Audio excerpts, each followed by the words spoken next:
कल दिल्ली पुलिस की special cell ने न्यूज क्लिक के संपादक प्रवीर पुरकायस्थ और एचआर हेड अमित मुखर्जी को गिरफ्तार कर लिया। मगर उससे पहले सुबह 6:30 बजे से न्यूज क्लिक के एम्प्लॉइज और मेरे जैसे कंट्रीब्यूटर्स कंसल्टेंट्स के घर पर भी दिल्ली पुलिस पहुंची। और न सिर्फ दिल्ली पुलिस हमारे घर पहुंची, बल्कि उसके बाद हमें लोधी कॉलोनी स्थित दिल्ली पुलिस स्पेशल सेल के मुख्यालय ले जाया गया। हमसे पूछताछ हुई और सवालों के जवाब हमने दिए। इस वक्त मीडिया में, सोशल मीडिया में मेरे पक्ष और विरोध में बहुत कुछ चल रहा है और मैं जानता हूं कि आपके जहन में कई सवाल होंगे कि कल किस तरह के सवालात किए गए और मैंने उनके क्या जवाब दिए।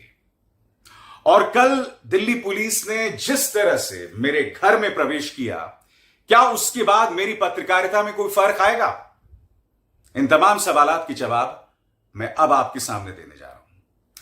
सबसे पहले दोस्तों, मैं आपको बतलाना चाहूंगा कि सुबह 6:30 बजे दिल्ली पुलिस मेरे घर में प्रवेश करती है और उस टीम में न सिर्फ दिल्ली पुलिस होती है बल्कि सीआईएसएफ भी होती है। इसके अलावा एक महिला पुलिस भी होती है और उत्तर प्रदेश पुलिस के जवान भी होते हैं। यानी कि मान के चलिए पूरी प्लेटून जो है वो मेरे घर घुस जाती है। उनमें से एक पुलिस वाले के हाथ में डंडा था और हथियार भी थे। उसके बाद मैंने उनसे सवाल पूछा कि आप यहां क्यों आए हैं, तो उन्होंने कहा कि हम टेरर लिंक्स को लेकर, आतंकवादियों के साथ रिश्तों को लेकर छानबीन करने आए। तो मैंने बोला बिल्कुल।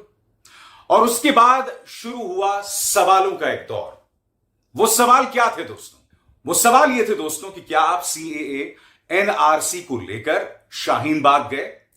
क्या आपने दिल्ली में जो दंगे हुए थे उसको लेकर ग्राउंड रिपोर्टिंग की या उस पर आपने कवरेज की? क्या आप किसान आंदोलन को लेकर कवरेज कर रहे थे? यही नहीं, मुझसे यह भी पूछा गया कि क्या आपकी पोलैंड में किसी से बातचीत होती है, क्या ब्रिटेन में आपकी किसी से बातचीत होती है, या ऑस्ट्रेलिया से आपको फोन आते हैं जिनसे आप बात करते हैं? ये तमाम सवालात मुझसे किए गए और ना सिर्फ एक बार दोस्तों, क्योंकि ये सवाल तो मेरे घर में पूछ लिए गए थे। उसके बाद जब मैं लोधी कॉलोनी के दिल्ली पुलिस के स्पेशल सेल गया तो यही सवाल मुझसे बार बार पूछे गए और 4 अलग अलग लोगों ने इन सवालों में थोड़ा बहुत संशोधन करके मुझसे पूछा। सबसे पहली बात, हां, दिल्ली में जब दंगे हुए थे तो उस पर मैंने शोज किए थे।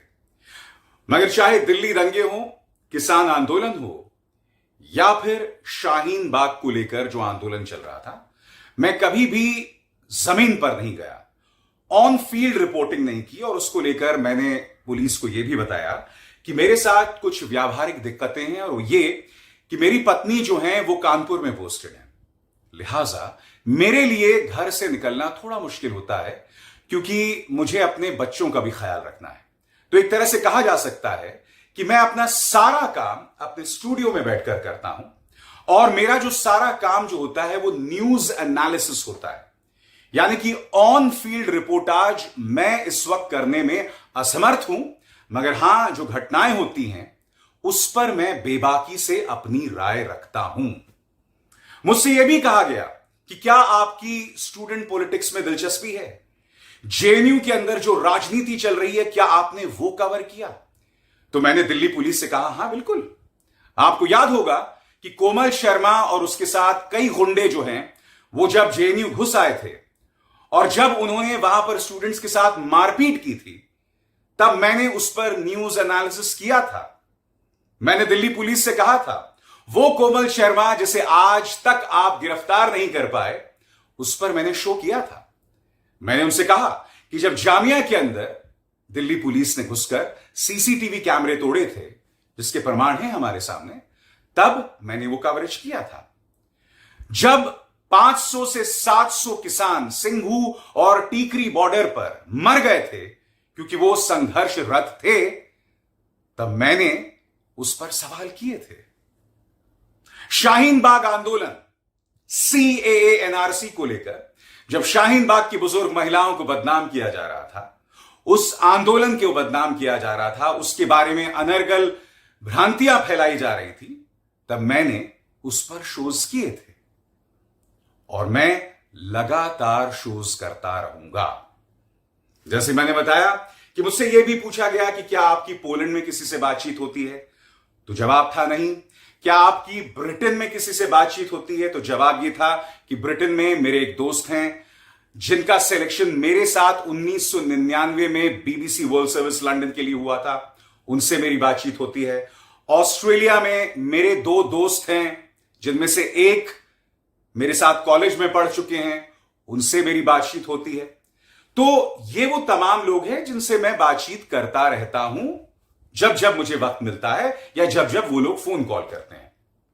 तो कहने का अर्थ यहां पर यह है दोस्तों, ये तमाम सवाल किए गए, बार बार किए गए, लगातार किए गए, और मैं आपको ये बतलाना चाहूंगा कि दिल्ली पुलिस ने तमाम जो सवाल किए, सलीके से सवाल किए, बहुत ही डिटेल्ड सवाल किए, कोई गुंजाइश नहीं छोड़ी गई, बहुत ही डिटेल्ड इन्वेस्टिगेशन था।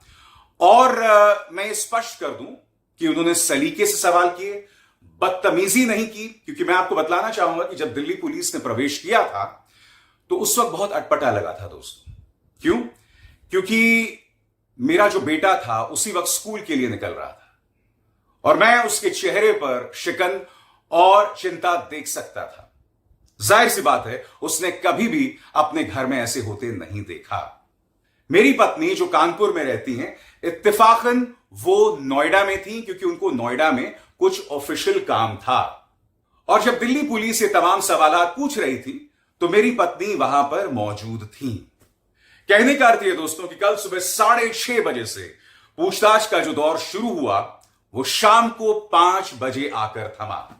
मेरे घर पर पूछताछ सुबह 6:30 से लेकर 9 बजे तक हुई। उसके बाद करीब 9:30 बजे हम लोग रवाना हुए लोधी कॉलोनी में स्थित दिल्ली पुलिस के स्पेशल सेल की ओर। वहां पर पूछताछ शुरू हुई 11 बजे, जो खत्म हुई 5 बजे। मेरे लैपटॉप और मेरे 2 फोन्स, जिनमें से एक फोन पर मैं अपने कार्यक्रम रिकॉर्ड करता हूं, वो दिल्ली पुलिस ने जब्त कर लिए। उन्होंने कोई वारंट नहीं दिया। हां, जो उन्होंने जब्ती की थी तो उन्होंने एक लेटर लिखा और उसमें मेरे दस्तखत करवाए। मगर मेरा जो सामान उन्होंने जब्त किया, चाहे वो मेरा लैपटॉप हो, चाहे वो मेरा फोन हो, चाहे वो मेरा कैमरा फोन हो, उसको लेकर ना कोई वारंट था, ना कोई खास वजह बताई गई कि भाई ये जब्ती क्यों की जा रही है। जाहिर सी बात है, उन्होंने ये कहा कि भाई आपके फोन के जरिए हम तमाम इंफॉर्मेशन को खंगाल रहे हैं और ये मुझे वादा किया गया है कि 20 दिन के अंदर मेरा फोन, मेरा लैपटॉप मुझे मिल जाएगा। मगर मुझे कुछ लोगों ने बताया कि और ज्यादा वक्त भी लग सकता है। मेरे 2 फोन से, एक वो फोन जिसमें मैं बातचीत करता हूं और दूसरा वो फोन जिसमें मैं रिकॉर्डिंग करता हूं। तमाम जानकारियां उन फोन्स के अंदर मौजूद हैं।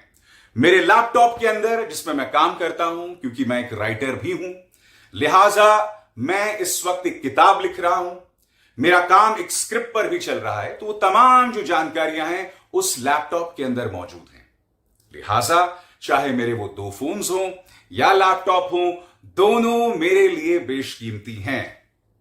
और मेरी मुलाकात जब भी दिल्ली पुलिस के स्पेशल सेल से होगी तो मैं उनसे कहूंगा कि आप मेरा लैपटॉप वापस करें, मेरा फोन वापस करें, क्योंकि मेरे लिए जरूरी है। कल ये जब तमाम घटनाक्रम चल रहा था दोस्तों, तो आपको याद है कि मीडिया में बहुत कुछ कहा जा रहा था। गोदी मीडिया को यह मौका मिल गया था मेरे बारे में, अन्य पत्रकारों के बारे में अनर्गल बातें करने का। साथ ही सोशल मीडिया में बहुत बड़े पैमाने पर समर्थन भी मिला है। मुख्यधारा के न्यूज चैनल्स में भी कई पत्रकारों ने फोन कर मुझे अपना समर्थन जतलाया है। कल देर शाम मेरे कई पत्रकार मित्र जो हैं वो मेरे घर भी आए और उन्होंने भी अपना समर्थन मुझे जतलाया है। मैं यही कहना चाहूंगा कि जिन लोगों ने मुझे समर्थन दिया, मैं उससे पूरी तरह से अभिभूत हूं, और जिन लोगों ने मेरे बारे में अनर्गल बातें कही, मैं उनसे कुछ चीजें कहना चाहता हूं। क्योंकि कहा क्या जा रहा है दोस्तों, कहा यह जा रहा है कि चाइनीज पैसे के जरिए न्यूज क्लिक जो है वो देश के खिलाफ पत्रकारिता करती है। तो मैं आपसे एक चीज कहना चाहता हूं दोस्तों, न्यूज क्लिक में सबसे ज्यादा मेरे कार्यक्रम देखे जाते हैं। एक सीधी चुनौती है। मेरा एक भी ऐसा कार्यक्रम बतलाइए जिसमें मैंने चीन के पक्ष में प्रोपेगेंडा किया था। एक भी ऐसा कार्यक्रम न्यूज क्लिक में।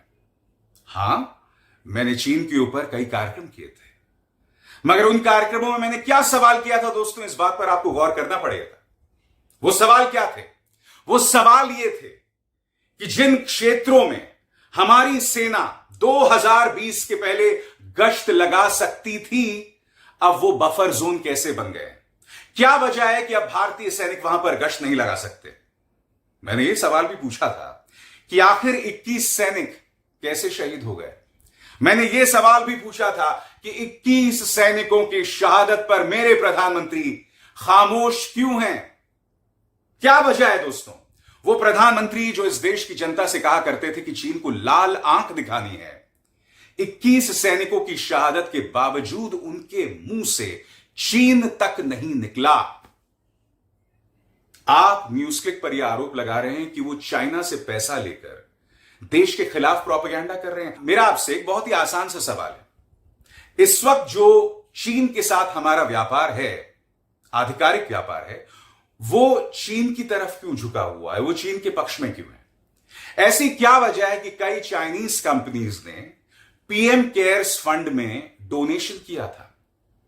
ये तमाम सवाल होने चाहिए ना, क्योंकि चीन को लेकर जो असहजता है, चीन को लेकर जो शक व शुबा का माहौल है, वो तो एक अरसे से चल रहा है। मैं इन दोनों की तुलना नहीं कर रहा हूं। मैं सिर्फ आपसे ये कह रहा हूं कि अगर आप मुझ पर यह आरोप लगा रहे हैं कि मैंने देश के साथ गद्दारी की है, तो प्रमाण पेश कीजिए। सत्ता से सवाल करना देश के साथ गद्दारी नहीं है। प्रधानमंत्री नरेंद्र मोदी या भारतीय जनता पार्टी देश नहीं है, वो देश के बहुत ही छोटे से हिस्सा हैं। उनसे सवाल इसलिए होगा क्योंकि जिस जगह वो आज बैठे हुए हैं, संविधान, लोकतंत्र मुझे इजाजत देता है, मुझे अधिकार देता है कि मैं उनसे सवाल करूं। और ये सवाल जो हैं बहुत आसान सवाल होते हैं, जो कायदे से हर मीडिया हाउस को करना चाहिए।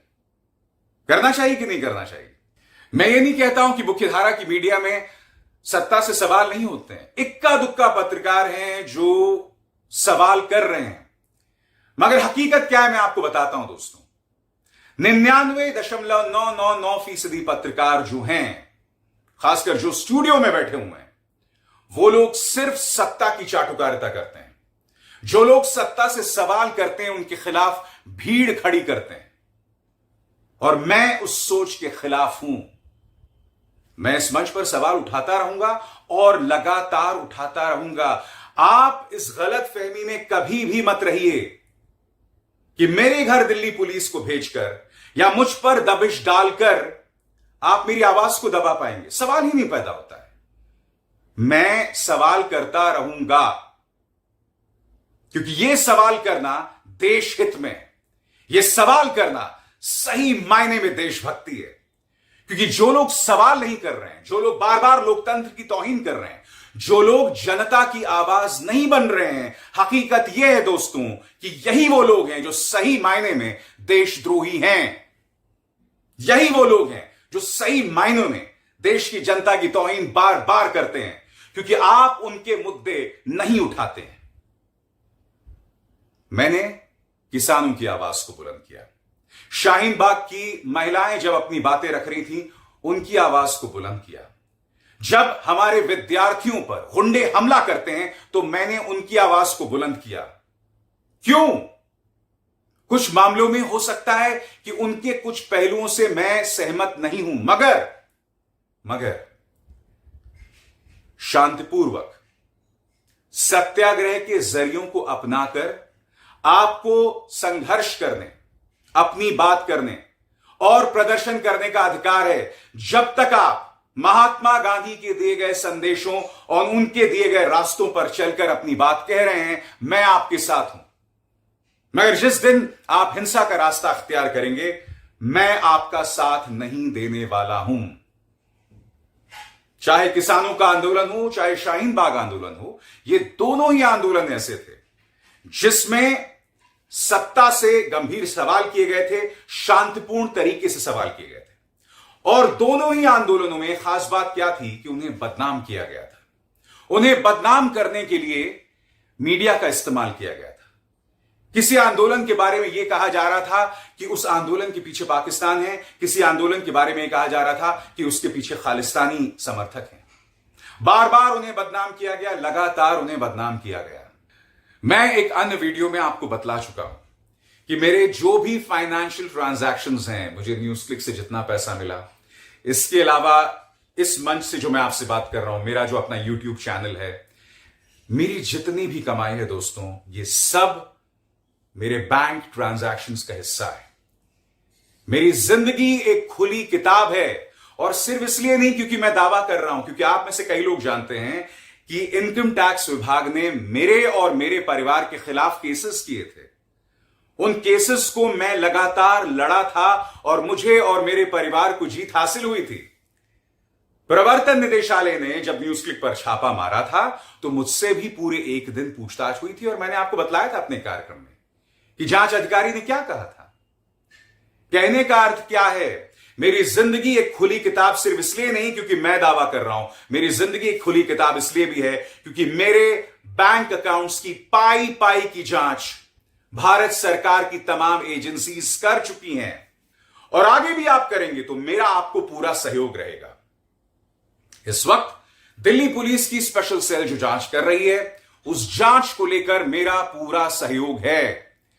एक एक सवाल का मैं जवाब दूंगा, मगर मैं खुद सवाल पूछना बंद नहीं करने वाला हूं।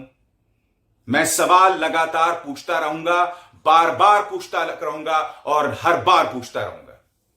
उन सवालों से मैं पीछे नहीं हटूंगा, क्योंकि बतौर पत्रकार ये मेरा धर्म है, ये मेरा कर्तव्य है, और उससे पीछे हटने का सवाल ही नहीं पैदा होता।